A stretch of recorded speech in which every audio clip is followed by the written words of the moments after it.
Hi everyone, in front of me I've got HONOR Magic6 Pro, and let me share with you how to update the apps on this device.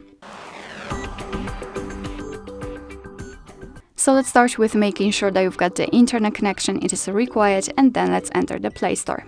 Of course, you will be able to follow all of my steps if you've got your Google account added to the device, so you will have to either log in or sign up. If you're not sure how to do it, simply check our tutorial. So all we have to do right now is to tap on the circle, which is your account, and tap on My Apps and Games. Now let's tap on Manage.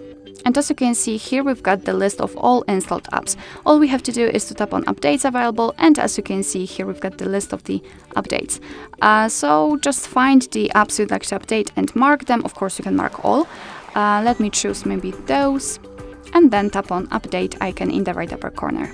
And as you can see, your device will right now download the updates, and after that they will be successfully installed and automatically updated. So you do not have to do anything more, just wait patiently. Of course, you do not have to wait here, you can turn it off completely, everything will happen in the background.